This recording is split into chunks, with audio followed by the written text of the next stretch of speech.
नमस्कार, मैं लक्ष्मण सिंह आज आपको द्वितीय विभक्ति कर्म कारक के बारे में बता रहे हैं। तो देखिए, द्वितीय विभक्ति यहाँ आ रही है। द्वितीय विभक्ति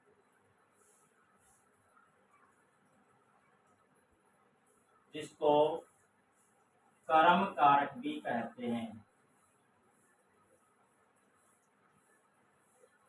अब देखिए, द्वितीय विभक्ति जो है तो कर्म कारक के परिभाषा का सूत्र कि कर्म कारक की परिभाषा क्या होती है।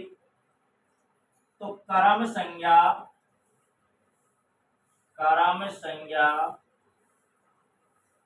विधायक सूत्र, ये सूत्र है कर्तरी इप्सित तमम कर्म। कर्तरी इप्सित तमम कर्म, ये है कर्म संज्ञा विधायक सूत्र। तो ये इसका हिंदी कर्म संज्ञा विधायक सूत्र अर्थात कर्म परिभाषा सूत्र, कर्म परिभाषा सूत्र ही। कर्म परिभाषा सूत्र यानी कर्म संज्ञा विधायक सूत्र क्या है कि कर्तुरे इप्सित तमम कर्म। कर्तुरी का अर्थ होता है कर्ता, इप्सित यानी चाहना, तमम सबसे अधिक। तमम जो प्रत्यय है, जब अनेकों में से किसी एक को सबसे अच्छा बताया जाता है तो वहां तम प्रत्यय का प्रयोग करते हैं और तम प्रत्यय में तम शेष रहता है, यानी जिसको सबसे अधिक अच्छा बताया जाता है वहां देते। कर्तुरे इप्सित तमम, कर्तुरे कर्ता होता है, इप्सित चाहना और इप्सित तमम सबसे अधिक, कि कर्ता जिसको सबसे अधिक चाहता है उसे कर्म कहते हैं। तो इसका परिभाषा हो गई, यहां देखिए, कर्ता अपनी क्रिया के द्वारा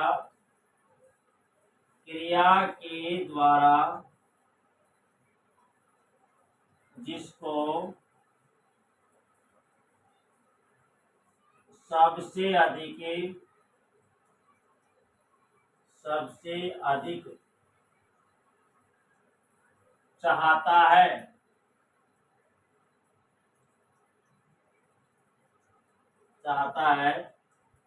सबसे अधिक चाहता है उसकी कर्म संज्ञा होती है। कि कर्ता अपनी क्रिया के द्वारा जिसको सबसे अधिक चाहता है उसकी कर्म संज्ञा होती है। यहां देखिए, ये कर्म संज्ञा विधायक सूत्र है। द्वितीय विभक्ति में कारक होता है कर्म कारक।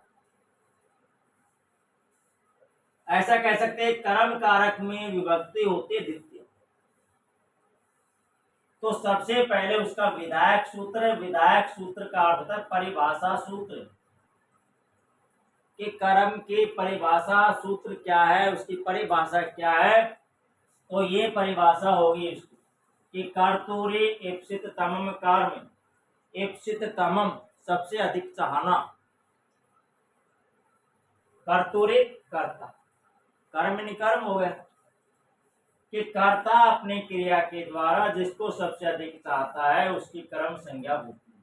अब देखिए, ये हो गया। अब देखिए, जो कर्म है, कर्म कारक में विभक्ति कौन सी होती है। तो कर्म का सूत्र है, यहां देखिए, एक सूत्र है अगला,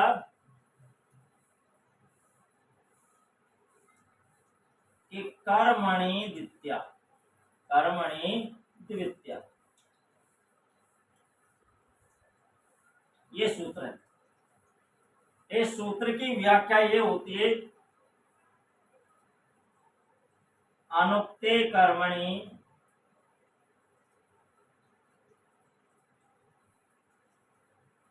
द्वितीया स्यात्। अनुक्त है कर्मणि द्वितीया स्यात् है। अनुक्त कर्म, अनुक्त कर्म क्या होता है देखो, एक होता है उक्त, एक होता है अनुक्त।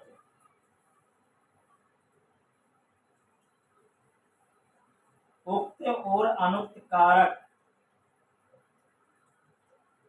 उक्त कारक का अर्थ ये होता है कि जिस कारक के अनुसार क्रिया का निर्धारण होता है उसे उक्त कहते हैं। जैसे कारक के अनुसार क्रिया का निर्धारण होता है उसे उक्त कहते हैं, और जिस कारक के अनुसार क्रिया का निर्धारण नहीं होता है उसे अनुक्त कहते हैं। तो यहां ध्यान देना है कि कर्मणि द्वितीया, कि कर्म में द्वितीय विभक्ति होती है तो कौन से कर्म में होती है, तो यहां देखिए अनुक्ते कर्मणि द्वितीयाशया, अर्थात अनुक्त कर्म में द्वितीय विभक्ति आती है। ये है, ये हमें देखना है। अब यहां हम समझेंगे सबसे पहले कर्म की परिभाषा का सूत्र, कि कर्म की परिभाषा का सूत्र क्या है, यानी कर्म किसे कहते हैं। तो उसका सूत्र है कर्तुरी इप्सितमम कर्म, कि कर्ता जिसको, जिस पदार्थ को या जिसको सबसे अधिक चाहता है उसे कर्म कहते हैं। और कर्म में विभक्ति कौन सी होती है, तो उसका सूत्र है कर्मणि द्वितीया, कि कर्म में कौन से कर्म में, कि कर्म में दो होते हैं। तो अनुक्ते कर्मणि द्वितीया स्यात्, अनुक्त कर्म में द्वितीय विभक्ति आती है। अब अनुक्त कर्म क्या है वो समझो, यहां देखिए एक उक्त होता है, एक अनुक्त होता है। तो आपको दोनों समझाएंगे।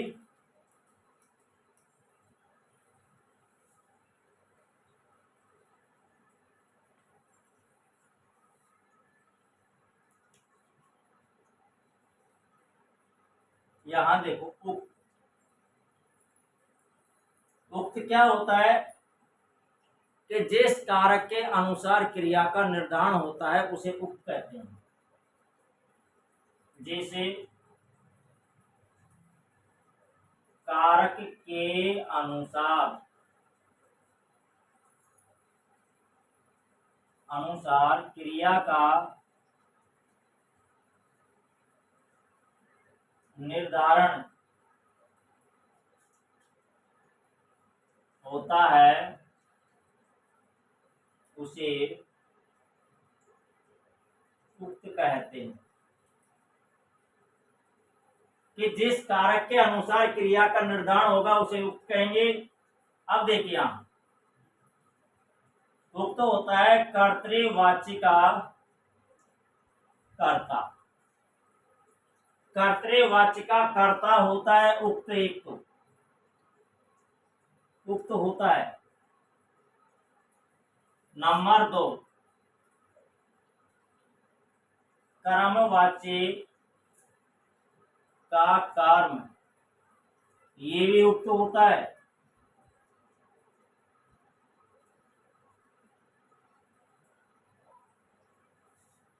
और ध्यान देने की बात यह है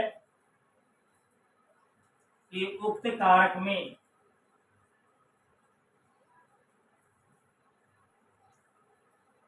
प्रथमा विभक्ति आती है। ये उक्त है। उक्त, तो उक्त और अनुक्त दोनों को समझना पड़ेगा आपको। तो यहां देखिए उक्त के जिस कारक के अनुसार क्रिया का निर्धारण होता है उसे उक्त कहते हैं। अब उक्त कौन कौन से कारक होते हैं? कर्तृवाच्य का कर्ता उक्त होता है और कर्मवाच्य का कर्म उक्त होता है। और जो उक्त कारक होता है, उक्त कारक में हमेशा प्रथमा विभक्ति आती है। जैसे एग्जाम्पल देखिए, राम है पुस्तिका में पढ़ती, राम पुस्तक पढ़ता है। यहां देखिए, अब इसमें अपने को उक्त छांटना है, उक्त कारक कौन सा है? जिस कारक के अनुसार क्रिया का निर्धारण होता है उसे उक्त कहते हैं। राम है प्रथमा विभक्ति एक वचन है। क्रिया देखिए, क्रिया का निर्धारण प्रथमा विभक्ति एक वचन, तो रामे के अनुसार यहाँ क्रिया का निर्धारण हो रहा है कि रामे जो आया है, इस रामे के अनुसार क्रिया आई है।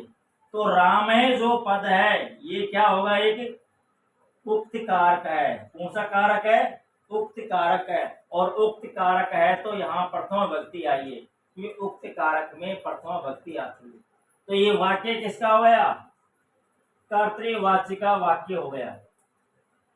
कि कर्तृवाच्य का वाक्य ही।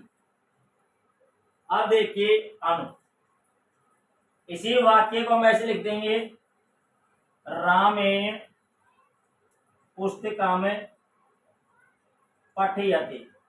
यहां देखिए, रामेण पुस्तकम पठयते, तो रामेण तृतीय विभक्ति एक वचन आ रहा है। क्रिया देखो पठयते, प्रथम विभक्ति एक वचन में तो नहीं हो निर्धारण। पुस्तकम, यहां देखिए पुस्तकम प्रथमा विभक्ति एक वचन आ रहा है पुस्तकम में, यानी प्रथमा विभक्ति एक वचन है। और पठयते में प्रथमा विभक्ति एक वचन है। अब पुस्तकम में क्यों है कि पुस्तक के रूप फल के समान चलते हैं, तो प्रथमा विभक्ति और द्वितीय विभक्ति दोनों समान होती है। यहाँ भी पुस्तकम आए, यहाँ भी, लेकिन यहाँ जो आया द्वितीय विभक्ति के अर्थ में आया है, और यहाँ जो आया यहाँ प्रथमा विभक्ति के अर्थ में आया है। तो यहाँ देखो, यहाँ पुस्तकम में जो प्रथम विभक्ति एक वचन आया है उसी के अनुसार क्रिया आई। ये है कर्मवाच्य का कर्म, कर्मवाच्य का कर्म है। और कर्मवाच्य के कर्म में प्रथमा विभक्ति ही आती है, क्योंकि उक्त है ये। तो एक बार दोबारा समझ लीजिए आप कि उक्त जिस कारक के अनुसार क्रिया का निर्धारण होता है उसे उक्त कहते हैं। और उक्त कारक कौन कौन से होते हैं? कर्तृवाच्य का कर्ता उक्त होता है और कर्मवाच्य का कर्म। और जो उक्त कारक होता है, उक्त कारक में हमेशा प्रथमा विभक्ति ही आती है। तो कहने का अर्थ है कर्तृवाच्य के कर्ता में और कर्मवाच्य के कर्म में दोनों में प्रथमा विभक्ति आती है। दोनों के उदाहरण यहाँ देख सकते हैं हम कि राम है पुस्तकम पठति, तो राम है प्रथमा विभक्ति एक वचन आ रहा है और क्रिया में भी प्रथमा विभक्ति एक वचन है। तो ये क्या हो गया? कर्तृवाच्य का कर्ता हो गया। कर्तृवाच्य का कर्ता उक्त है और उक्त में यहाँ प्रथमा विभक्ति है। और कर्तृवाच्य का नियम ये होता है, कर्ता में प्रथमा, कर्म में द्वितीय, क्रिया कर्ता के अनुसार आती है। उसके बाद देखिए, उक्ते कर्म में कर्मवाच्य का कर्म में क्या होता है? उक्त होता है। तो रामेण पुस्तकम पठयते, तो यहाँ देखिए पुस्तकम जो है यहाँ प्रथम विभक्ति एक वचन है। पठयते आत्मनेपदी का रूप है, आत्मनेपदे प्रथमा विभक्ति एक वचन है और पुस्तकम में प्रथमा विभक्ति एक वचन है। तो पुस्तक के अनुसार क्रिया आ रही है, तो ये कर्मवाच्य का कर्म भी क्या है? उक्त है। तो कहने का अर्थ है कर्तृवाच्य का कर्ता और कर्मवाच्य का कर्म दोनों उक्त होते हैं। तो क्या बताया आपको अभी? अनुक्त। अब चलता है अपना अनुक्त। उक्त का समझ गए हम। अब अनुक्त क्या होता है वो देखिए। अनुक्त कारक कि जिस कारक के अनुसार क्रिया का निर्धारण नहीं होता है उसे अनुक्त कहते हैं। यहां देखो,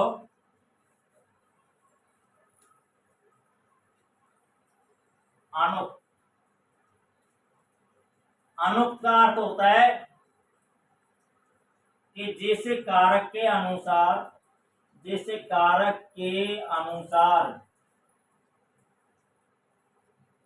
क्रिया का निर्धारण नहीं होता है उसे अनुक्त कहते हैं। यहां अनुक्त की परिभाषा हमने लिखी है कि जिस कारक के अनुसार क्रिया का निर्धारण नहीं होता है उसे अनुक्त कहते हैं। जैसे सह हरिम भजती, वह हरि को भजता है। तो यहां देखिए, हरिम भजती, हरि को भजता है, वह हरि को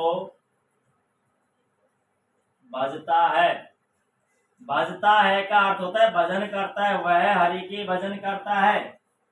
अब देखिए, हरिम इसको देखेंगे और सह को देखेंगे, क्रिया को देखेंगे। अपने को करना है अनुक्त, कि जिस कारक के अनुसार क्रिया का निर्धारण नहीं होता है। तो सह प्रथम विभक्ति एक वचन है और भजती में प्रथम विभक्ति एक वचन है, यहां तो हो रहा है। अब हरिम शब्द लेंगे, हरिम भजती, ये देखो हरिम भजती, हरि को भजता है। हरिम द्वितीय विभक्ति एक वचन आ रहा है और क्रिया में क्या आ रहा है, प्रथम विभक्ति एक वचन। यहाँ द्वितीय विभक्ति एक वचन है और यहाँ है प्रथम विभक्ति एक वचन। अब देखिए, हरि के अनुसार क्रिया नहीं आ रही है। हरिम जो आया है, हरिम के अनुसार क्रिया का निर्धारण नहीं हो रहा है, इसलिए हरिम क्या हो गया, हरिम एक अनुक्त कारक है, अनुक्त कर्म हो गया अभी। और अनुक्त कर्म है तो अनुक्त कर्म में कौन सी विभक्ति आती है, द्वितीया विभक्ति आती है।